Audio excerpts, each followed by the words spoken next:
Alors, on a le plaisir de vous retrouver ici à Isola 2000. On est au milieu du championnat de Trophée Andros, et surtout sur une nouvelle voiture, Dacia Logi. Quelles ont été les évolutions qui ont été apportées par rapport au Duster? Alors la principale évolution, si on peut parler d'évolution, c'est bien entendu le changement de voiture. Donc c'est la contrainte entre guillemets d'adapter la voiture de série qui n'est pas encore commercialisée, qui est présentée, mais enfin qui sera présentée officiellement, je crois, au Salon de Genève.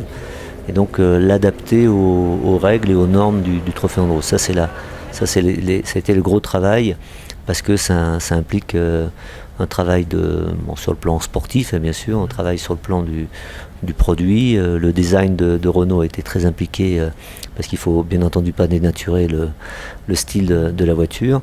Et puis après, il y a tout ce qui est évolution mécanique. La plus grosse évolution, ça a été vraiment encore une fois un travail sur le moteur. On est parti sur la même base de moteur, mais on l'a fait pas mal évoluer, notamment en termes de souplesse. Ce qui a été certainement un point positif, parce que quand on voit les pistes qu'on a depuis le début de l'année, où il y a pas mal de goudron qui arrivent assez tôt, conditions météo un peu changeantes, il faut quand même une progressivité, une souplesse importante. Et puis sur le plan de la voiture, un rééquilibrage un peu du centrage des masses et puis de suspension. Pas des grosses modifications, parce que ces voitures du Trophée Andros on travaille dans un règlement quand même assez serré.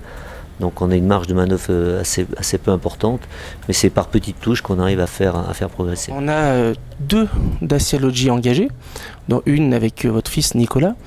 Comment se passe la relation dans un team lorsqu'un père et son fils participent à une même compétition sur une même voiture? C'est vrai que c'est une expérience nouvelle, même si on a fait beaucoup de choses ensemble dans le sport. On a couru ensemble d'ailleurs en GT français de 3 courses. Donc là on était coéquipiers.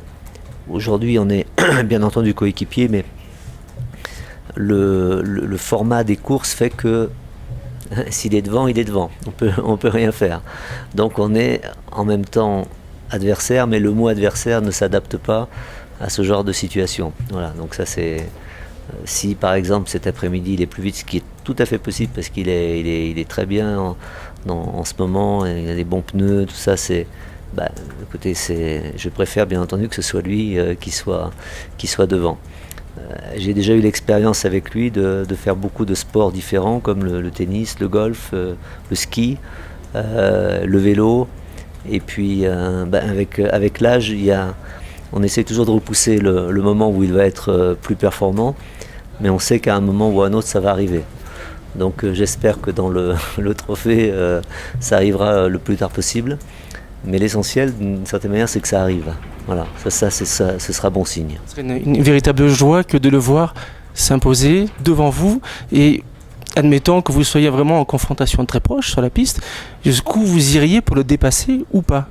Mon instinct de père, la philosophie que j'ai toujours eue dans la course fait que je ne m'imagine pas devoir faire... quoi que ce soit pour le dépasser. C'est peut-être dommage de dire ça. J'ai pas l'impression que ça pourra arriver. Ça va partir pour 6 tours, le suspense absolu. Nicolas Prost-en-Poule avec ses côtés Olivier Pernot et puis derrière Alain Prost. Doucement, mais c'est parti. Il est parti, mais oui, c'est pas beaucoup plus tard.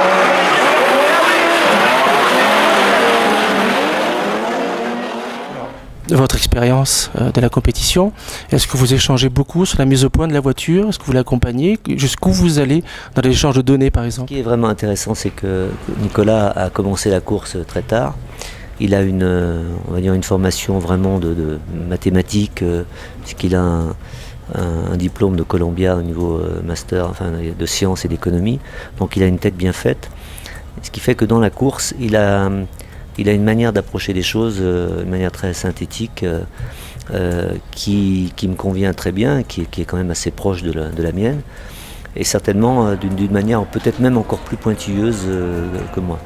Donc le fait d'être ensemble en coéquipier, d'avoir cette deuxième voiture cette année, fait que moi j'ai l'expérience, mais lui il a aussi cette hargne de réussir, de progresser. Donc en fin de compte l'échange il est assez équilibré. Et on voit que sur des courses comme celle-ci, les essais qu'on fait sur sa voiture, les retours d'informations qu'il nous donne sont extrêmement importants, très intéressants. Donc c'est déjà un pilote confirmé, un pilote d'expérience. La preuve, c'est qu'il vient de finir 2 fois 5e dans un plateau et un niveau qui est quand même très très relevé. Il a gagné 2 fois l'électrique avant les 2 années précédentes, donc c'est plus tout à fait un débutant, c'est un débutant dans cette discipline, mais il progresse vraiment très très très vite. Vous auriez plus de fierté à le voir gagner le trophée Andros que vous gagner le trophée Andros?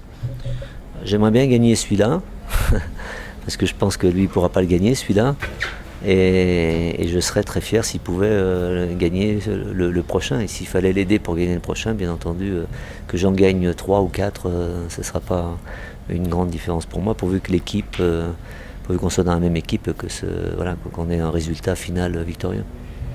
Voilà la jeune génération du trophée Andros et la victoire de Nicolas sur cette première épreuve de la 2000.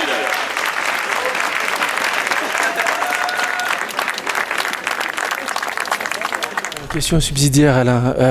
Est-ce que c'est plus facile de gérer la relation en étant dans le même team, ou est-ce que vous auriez préféré que votre fils soit dans un autre team? J'aurais pas aimé qu'il soit à l'extérieur, parce que d'abord les relations auraient été, on se verrait moins, on travaillerait pas ensemble, on peut pas échanger justement, c'est quand on a, comme je disais tout à l'heure, quand on a ce côté un peu pointilleux, analytique, c'est aussi une certaine c'est presque une joie de pouvoir échanger. Donc là, on ne peut pas échanger sur des voitures différentes. Et en plus, sur la piste, on se trouverait confronté à un moment ensemble, dans des équipes différentes. Ça pourrait même vexer ou fâcher les gens. Non, c'est comme ça que c'est le mieux. Et je ne pense pas qu'on puisse se trouver un jour, pas dans la même équipe, dans ce genre de discipline. Ça m'étonnerait. Alain, est-ce que vous imaginiez un jour courir sur une voiture low cost? Bien entendu que non. Quand on a monté le premier projet avec Dacia et sur le Duster il y a 2 ans, enfin presque 3 ans, c'est vrai que c'était quelque chose d'assez incroyable. Mais j'ai eu l'idée d'approcher Renault pour ce genre de projet, parce que je voyais bien quand même l'évolution de l'automobile. Donc c'était ce qui était impossible, associer une image de Formule 1, 4 titres de championnat de Formule 1 avec une voiture qu'on appelait low cost il y a 3 ans, et remarquer quand même qu'aujourd'hui on ne les appelle plus voitures low cost. C'est devenu une gamme à part entière, c'est devenu une voiture, on va dire peut-être à bas prix, on appelle ça différemment, prix raisonné ou raisonnable. Donc ce qui était pas possible il y a quelque temps l'est aujourd'hui, parce que l'évolution de la société, l'évolution de la consommation a changé, la crise économique passant par là, mais bon, ce sont des voitures qui sont aujourd'hui à un faible coût, mais qui sont fiables, qui sont performantes et qui donnent beaucoup. Donc ça prouve qu'il ne faut jamais être trop obtus, et il faut quand même être ouvert, mais il faut le faire au bon moment. Je pense que c'était le bon moment. Et dans le trophée, c'est vrai que quand on a une 4 roues motrices de série et qui est performant, qui gagne des courses sur le trophée Andros, je pense que pour les gens, ça montre quoi? Ça montre que la voiture est performante, ils voient le design de la voiture, ils voient un design aussi sympathique, et ça montre aussi que la marque qui est derrière a un esprit dynamique, un esprit de volonté de développer justement cette marque, ce qui est tout à fait positif pour le consommateur.